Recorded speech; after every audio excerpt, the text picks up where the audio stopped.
안녕하세요. 경제 읽어주는 남자 김광석입니다. 반갑습니다. 스테이블 코인 전쟁의 시대 2025년 하반기 2025년 하반기 이후 세계는 상당 부분 바뀌어져 있을 텐데 그 바뀌는 모습은 스테이블 코인이 상당 부분 영향을 미치고 있지 않을까 생각을 합니다. 제가 이 스테이블 코인의 기초와 개념 특징 이런 거죠. 기초와 이 스테이블 코인 전쟁의 시대 어떤 변화가 있을 것인지를 말씀을 드리려 하는데 이 이야기가 너무 방대하다 보니까 199화를 상편과 하편으로 나눴습니다. 그래서 먼저 199화 상편, 오늘 이 경익남 강의에서는 스테이블 코인이 도대체 뭔지 그 개념을 최대한 쉽게 한번 말씀드려 보려 하고, 이 스테이블 코인에 대한 개념을 지금 정립하지 않으면 계속 뒤처질 수 있다. 굉장히 중요한 현안이 나에게 다가오는데 그것에 있어서 나는 밀려날 수 있다. 그런 어쩌면 절박감을 가지고 스테이블 코인에 대해서 이미 좀 잘 알고 계신 분도 전혀 모르시는 분도 꼭 정리하고 간다라는 의미로 스테이블 코인 뭔가요? 라는 질문에 대해서 답변을 한번 마련해 보시길 바랍니다. 과거 우리의 화폐는 바로 금덩어리였습니다. 그죠? 그런데 이제 그 화폐가 이렇게 지폐, 종이화폐 혹은 동전이 되었었고, 이것마저 이제 변화하는데 그 화폐 자체가 이제 디지털리 바뀌는 게 아닌가라는 생각을 해볼 수 있겠습니다. 통화가 바뀌는 게 아닙니다. 그때도 달러, 지금도 달러, 역시 디지털리 바뀌어도 달러예요. 과거에도 원화, 지금도 원화, 앞으로도 원화입니다. 통화는 바뀌지 않아요. 그 통화를 지급결제하는 종류의 수단으로서 화폐가 바뀌는 것이다 라는 것을 먼저 말씀드리면서 하나하나 가도록 하겠습니다. 자, 역사 이야기를 하겠습니다. 화폐는 어떻게 시작됐을까? 앞서 말씀드렸던 것처럼 우리는 금을 주고받으면서 거래를 하기 시작했었습니다. 인류는 거래의 역사라고 해도 과언이 아닙니다. 근데 금을 주고받다가 금을 가지고 뭔가 화폐처럼 주조하는 이 세공업자가 있었고, 이 세공업자가 이렇게 굉장히 바빠 보이죠. 그러다가 금을 만들어요. 근데 이걸 가지고 화폐화 하려고 보니 무겁기도 하고 가끔은 들고 다니기도 좀 부담스럽고, 그러다 보니까 너가 이거 그냥 금 들고 있어. 대신 가지고 있다는 증서만 나에게 써줘. 그 증서가 바로 금보증서였습니다. 금보관증서였습니다. 그 금보관증서가 그 당시에는 이름이 골드스미스 노트. 그리고 이 금보증서, 보관증서를 가지고 다니다가 나 오늘 소 100마리 사야 되는데 소 100마리 사는 거예요. 그럼 금을 줘야 되잖아요. 근데 금 보관하고 있으니 이거 보이지? 이거 가져. 굳이 내가 금을 줘야 돼? 이거 갖고 있다가 나중에 또 필요한 만큼 금 달라고 하면 되잖아. 이렇게 금 보증서를 가지고 다니다가 금을 가지고 거래를 하게 된 금 보증서가 일종의 화폐가 된 겁니다.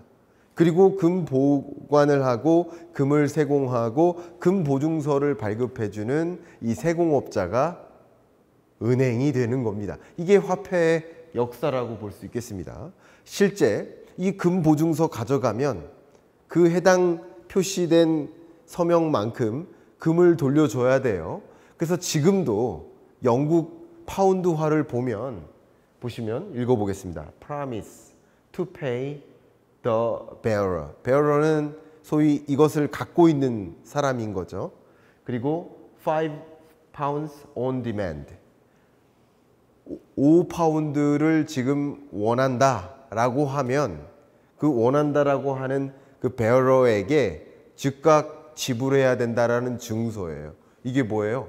5파운드의 보관 증서예요. 그러니까 이게 지금은 필요합니까? 안 필요합니까? 안 필요해요. 안 필요한데도 화폐가 금 보관 증서로서 출발해서 이 부분이 바뀌고 있지 않는 것이다라고 해석해 볼 수 있겠죠. 이 화폐의 역사의 한 가지 남는 중요한 표현입니다. 그러니까 이 화폐를 가지고 있다라는 것은 그만큼 해당되는 화폐가 갖고 있는 가치만큼을 금을 돌려받을 수 있는 권한이다. 화폐 역사는 바로 금보관증서로부터 시작된 것이다 라는 말씀을 드리겠습니다. 그런데 이제 화폐 역사가 바뀌는 겁니다. 디지털 자산, 이 17세기에 등장한 금보관증서가 지금의 화폐를 만들었다면 이제 2025년, 2020년대에 있어서 1쿼터가 지나는 25년, 지금 디지털 자산의 등장이 시작된 겁니다. 일단 그 디지털 자산을 제가 설명을 좀 드려보도록 하겠습니다. 여러분들이 많이 알고 계신 비트코인, 그 비트코인은 가상자산의 분류 안에 들어갑니다. 이 가상자산이라고 표현하는 것은 화폐로서의 의미가 없다라고, 상대적으로 화폐의 의미를 갖고 있지 않다라고 해석해 보시면 어떨까요? 그리고 비트코인의 특징은 누가 발행했는지 몰라요. 그걸 탈중앙화라고도 쓰이고 누가 발행했는지도 모를 뿐만 아니라 관리 감독이 굉장히 어려워요. 또 굉장히 중요한 표현이 가격이 너무 급등락해요. 비트코인 가격 하루에도 정말 몇 퍼센트 올랐다가 몇 퍼센트 떨어지기도 하잖아요. 이렇게 불안정한, 가격의 등락이 심한 이런 가상자산을 화폐로 쓰기는 불안하다. 그러니까 그거 대신에 디지털리 화폐로 쓸만한 것들을 만들자, 디지털 화폐를 만들자. 그래서 그 두 가지가 생겨납니다. 스테이블 코인과 CBDC가 생겨납니다. 근데 이 CBDC는 그 발행 주체가 중앙은행이에요. 한국은행, 중국의 인민은행, 미국의 페드입니다. CBDC에서 CB가 Central Bank예요. 그리고 DC는 디지털 커런시고요. 그러니까 CB, 중앙은행이 만들었다, CBDC고요. 그리고 중앙은행이 아닌 민간기업이 만들었다. 은행이 될 수도 있고 비은행이 될 수도 있겠죠. 어쨌든 발행 주체가 민간기업이다. 그럼 스테이블 코인이에요. 이 두 가지 다 관리 감독이 가능한 거예요. 그리고 통화 가치에 연동하니까 둘 다 안정적이에요. 그 사례를 보면 중국의 DCEP, 디지털 커런시라는 뜻입니다. 중국의 디지털 커런시 일렉트로닉 페이먼트, 지급 결제 서비스를 대체하는 화폐로서의 기능을 강조하는 중국의 CBDC를 DCEP이라 합니다. 그리고 지금 많이 말씀드리고자 하는 스테이블 코인의 대표격이 테더, 서클 이런 것들이 있죠. 아마 스테이블 코인이 무엇인지 명확하게 정리가 된 것 같습니다. 정리를 잠깐 한 번 더 해드린다면 불안정했던 것을 스테이블, 안정적으로 만든다. 그걸 누가 만드냐? 발행 주체가 없던 것을 이제 민간 기업이 만든다. 그 민간 기업에는 테더나 서클이 있다. 이렇게 정리하면 어떨까요? 이게 바로 디지털 화폐, 스테이블 코인의 부상이라고 볼 수 있겠습니다. 자, 그러면 CBDC는 무엇인가? 분류를 해야 돼요. CBDC의 사례가 있습니다. 중국 디지털 위안화, 앞에 말씀드렸던 DCEP 같은 경우 중국 인민은행이 화폐를 발행해요. 근데 발행한 만큼 시중은행으로부터 돈을 돌려받아야겠죠. 내가 CBDC 100개 줄게. 너 100원 줄게. 100원 내놔. 100 위안화 내놔. 이런 식으로 해서 돌려받아야겠죠. 그럼 시중은행들은 개인에게 또 자영업자에게 핀테크 플랫폼을 통해서 공급이 됩니다. 그리고 개인은 소위 디지털 화폐를 사용하는 겁니다. 예를 들면 중국 공무원들은 월급의 일부를 DCEP으로 받아요. 그럼 DCEP을 가지고 실제 결제를 합니다. 저축도 하고요. 지하철 요금도 결제하고요. 이렇게 순환하는 겁니다. 이게 CBDC예요. 사실 중앙은행이 발행해서 이렇게 운용되나 혹은 이 중국의 인민은행을 제외한 어떤 민간기업이 개발해서 이렇게 유통되나 구조는 거의 유사합니다. 거의 똑같다고 보시면 좋겠습니다. 그러니까 CBDC와 방금 말씀드렸던 스테이블 코인의 차이는 누가 발행했느냐의 차이인 거예요. 물론 디테일하게 보면 더 차이점이 있지만 그 정도로 이해하시면 어떨까 말씀을 드립니다. 제가 방금 보여드렸던 이 중국의 DCEP 그 그림은요. 경익남 16화 때 보여드렸던 겁니다. 벌써 한 3년 된 것 같아요. 그때부터 이미 이 스테이블 코인과 CBDC가 부밍이 일어났었다라는 말씀을 강조하겠습니다. CBDC가 무엇인가를 말씀드리는 중인데 이렇게 디지털 지갑이 있고 디지털 지갑으로 여러분 무슨 포인트나 바코드로 결제하듯이 혹은 삼성페이로 결제하듯이 결제하면서 쓰는 겁니다. 자, 우리나라의 CBDC는 어디까지 왔는가? 이미 대략 2020년부터 한국은행이 개발에 착수하고 당시 실험, 테스트를 여러 번 거치고 2025년 4월, 5월, 6월 세 달 동안 프로젝트 한강이라는 테스트 과정 하에 있는 겁니다. 이 테스트를 마치면 실제 CBDC를 도입할 수 있는 여건까지 마련됩니다.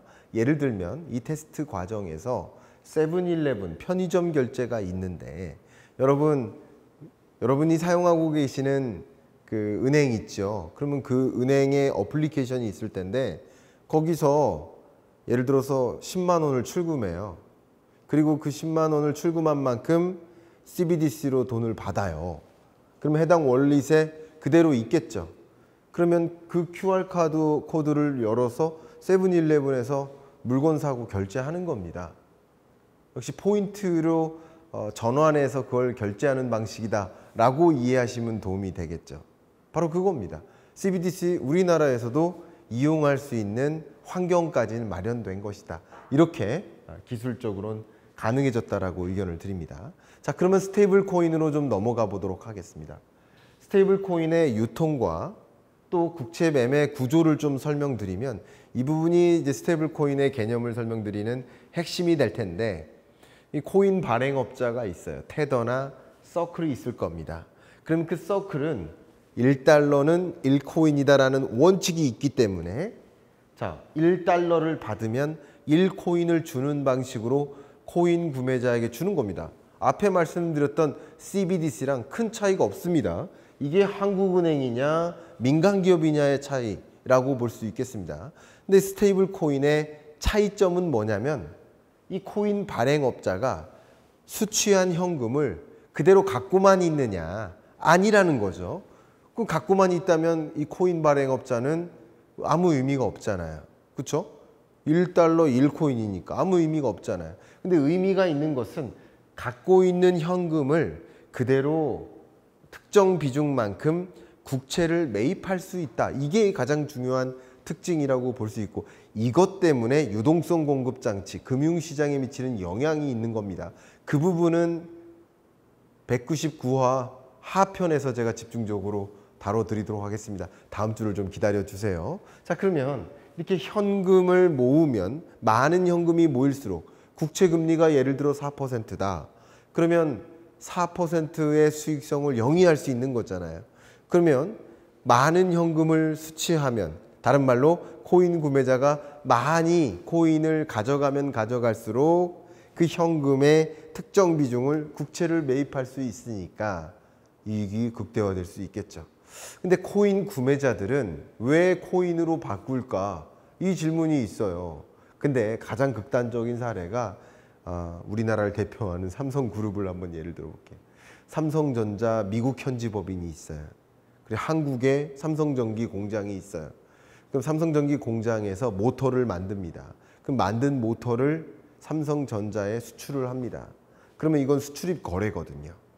그러면 미국 현지 삼성전자 법인과 수출입 거래를 하니까 무역 결제를 지급해야 됩니다. 무역 대금을 결제해야 됩니다. 이때 스테이블 코인으로 하느냐 아니면 은행망을 통해서 하느냐 뭐가 더 유리할까요? 기본적으로 은행망을 통한다. 그러면 여러 한국에 있는 은행, 미국 현지에 있는 은행, 중간에 해외 국제지급결제은행 여러 기관들을 거치니까 시간도 오래 걸리고 수수료도 많이 떼요. 그런데 그 금액이 커진다고 생각해 보세요. 많은 수수료를 떼는 거예요. 그런데 만약에 스테이블 코인으로 바꾼다. 실시간으로 거의 실시간으로 입출금이 이루어집니다. 송금이 이루어집니다. 그리고 수수료가 없어집니다. 그럼 삼성그룹 입장에서는 서클을 이용해서 지급 결제를 할 수도 있고 계열사 간의 거래를 할 수도 있고 심지어는 근로자들에게 임금을 일부 서클로 줄 수 있는 거예요. 이해가시죠? 이런 식으로 스테이블 코인을 유통하고 이 발행업체는 국채를 매매할 수 있다. 이게 바로 스테이블 코인의 궁극적인 개념입니다. 다시 표로 돌아올게요. 그럼 가상자산, 비트코인과는 뭐가 차이가 있어요? 발행 주체가 없는 비트코인과 달리 스테이블 코인은 민간 기업이 발행한다. 그리고 관리 감독이 거의 불가능한 가상자산과는 달리 스테이블 코인은 관리 감독도 상당 부분 가능하다. 그리고 가치가 안정적으로 유지된다라는 이게 가장 중요한 특징이 되겠고, 스테이블 코인과 CBDC 간의 가장 중요한 차이는 발행 주체가 민간 기업이냐 중앙은행이냐의 차이인 것이다. 이렇게 정리하면 어떨까요? 이렇게 정리하고 스테이블 코인이 정말 얼마나 확산되고 있는지 법제화에 대한 논의 이 부분까지 말씀드리고 마무리할까 합니다. 스테이블 코인이 엄청나게 확산하고 있습니다. 이 확산될 걸 제가 똑똑해서 알았던 게 아니라 관측이 이미부터 됐었습니다. 대략 5년 전에 2020년 약 요맘때 2021년 경제전망서를 준비했었겠죠. 2021년 경제전망서가 2020년 10월에 발행됐으니까 그 발행된 책의 63페이지 밑에 문단을 제가 한번 읽어드리도록 하겠습니다. 21년 전망서를 갖고 계신 분은 같이 한번 열어보시면 어떨까 의견 드립니다. 세계 통화 패권의 움직임에 대응할 필요가 있다. 각국의 중앙은행 디지털 통화가 발행되기 시작하고 테더 등과 같은 민간 기업 중심의 스테이블 코인이 글로벌 통화로 등장할 미래가 멀지 않다. 디지털 화폐가 수출입 거래의 회계 단위가 되고 결제 대금의 청구 기준이 되면 환율이 국제무역에 주는 영향력이 약화할 것으로 판단된다. 미국은 패권을 유지하려 노력하고 중국은 패권을 빼앗으려 노력할 것이다. 경제적으로 중요한 양국의 전쟁 속에서 한국은 어떤 통화에 기초해 대외 거래를 지속할지에 대한 중장기적 과제를 풀어나가야 한다. 스테이블 코인의 확산에 대해서 2020년 그 당시에 말씀을 드렸었고 지금 그런 일이 꾸준히 일어났었던 것이다. 근데 여기까지는 큰 차이가 없어요. 근데 어떤 식으로 확산되는지 보신 것처럼 발행업체들이 늘어나고 있습니다. 테더뿐만 아니라 정말 많은 발행업체들이 생긴 것이고요. 테더 같은 경우 시가총액 기준으로 1,529억 달러에 달합니다. 어마어마하죠. 스테이블 코인의 확산, 일단 발행업체들이 굉장히 강하게 빠른 속도로 늘어나 왔다라는 부분 말씀드리고, 또 이용자 관점에서 아까는 제가 기업 단위로 설명드렸죠. 또 비트코인을 매매하는데도 코인으로 바꿔서 스테이블 코인으로 바꿔서 이용하는 경우가 굉장히 많다라고 말씀을 드렸죠. 근데 거기뿐만 아니라 여기 보시면 리닷페이라는 이 스타트업은 비트코인이나 테더를 충전해서 카드 결제로 이용할 수 있게 이 비즈니스 모델을 만들었습니다. 미국 비자 카드와 제휴를 해서 158개국에 달하는 많은 나라에 걸쳐서 1억 3천만 개 이상의 가맹점이 현재 사용하고 있습니다. 그러니까 우리나라는 될까요? 우리나라 되니까 제가 여러분께 말씀드리는 겁니다. 보시는 것처럼 지금 이 리닷페이를 이용하면 스타벅스, 커피숍 이용 가능합니다. 밑에 있는 코인 노래방 이용 가능합니다. 운송수단, 택시 이용 가능합니다. 심지어 여러분이 은행의 ATM기에서 돈을 인출하는 수단으로서 이용 가능합니다. 이렇게 리닷페이를 이용하는 이용자가 계속 늘어나고 이용처가 늘어나고 하니까 스테이블 코인은 어떻게 되고 있는 것이다? 확산하고 있는 것이다. 이렇게 말씀드리겠습니다. 거기서 머무르는 것이 아니라 스테이블 코인의 법제화라는 또 대주제가 깔리는 것입니다. 이게 무슨 말이냐? 스테이블 코인이 만약에 법적 규제 때문에 이 허들을 넘지 못하면 스테이블 코인이 확산될 수 없겠죠. 그런데 지금의 법제화는 스테이블 코인에 관한 이렇다 할 법적 제도가 없었던 상태에서 법제도가 만들어지는 거예요. 그러면 법제도가 만들어지면 법제도가 어떻게 생길지 몰라, 어떤 법이 생길지 몰라 하니까 이 비즈니스를 하려 했겠습니까? 스테이블 코인을 이용하려 했겠습니까? 아니죠. 그러니까 어떤 비즈니스를 하다가 불법이 돼버릴 수 있는데 누가 스테이블 코인 발행을 비즈니스를 적극적으로 영위했겠습니까? 그럼에도 영위했었다라는 말씀을 드리는 거고, 이제 안정적인 법제도가 만들어지면 그 안에서 마음껏 놀이를 할 수 있는 거죠. 놀이터가 없다가 놀이터가 생기니까 놀이를 할 수 있게 바뀌는 것이죠. 과거의 낡은 규제 때문에 신산업이 도입되기 어려운 우리나라의 규제 환경을 논하는 게 아니라, 이렇다 할 법제도가 없었던 곳에서 법이 생기니까, 놀이터가 생기니까 마음껏 비즈니스를 할 수 있게 바뀌는 겁니다. 예를 들면 준비금 요건을 보세요. 1:1 법정화폐 준비금. 이것을 얼마나 갖추고 있는지를 공개할 의무가 있는 겁니다. 이런 법적 테두리 안에서 비즈니스를 영위하려는 많은 기업들이 지니어스 액트가 통과되기만을 기다려 왔었던 것이다 라고 말씀드리면 어떨까요? 이렇게 스테이블 코인이 안 그래도 확산되고 있었는데 법제화라는 이슈가 같이 맞물리면서 더 기하급수적으로 활용될 여지가 생겼다라는 것까지 여러분께 공유해드리면 어떨까요?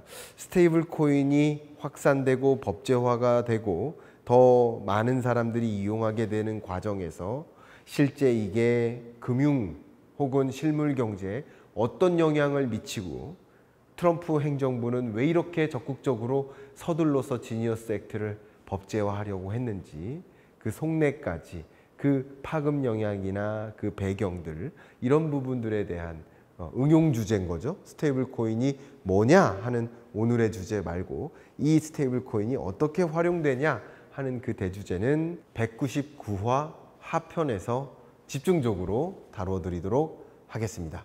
마지막으로 공지 말씀 드릴까 합니다. 자료 보시는 것처럼 저는 오피셜 클럽을 이미 런칭했고, 매일 여러분들과 굿모닝 마켓이라는 주제로 소통하고 있습니다. 또 매주 줌 수업을 열어서 여러분들이 갖고 계신 질문에 대해서 하나하나 답변 드리고, 어떤 전략을 꾀하는 데 있어서 궁금하신 것들 적극적으로 답변 드리고 있습니다. 또 매월 월간 특강을 마련해서 여러분들과 실제 만나 뵙고 집중적인 특강을 진행하고 있습니다. 여러분들이 오피셜 클럽으로 함께 오셔서 경제 공부 빠져들고 싶다 하시는 분들 계시다면 이 고정 댓글 상단에 링크를 확인해 주시길 바랍니다. 이렇게 오늘은 경제 읽어주는 남자 스테이블 코인 뭐예요? 라는 질문에 대한 답변을 드리면서 마무리하도록 하겠습니다. 감사합니다.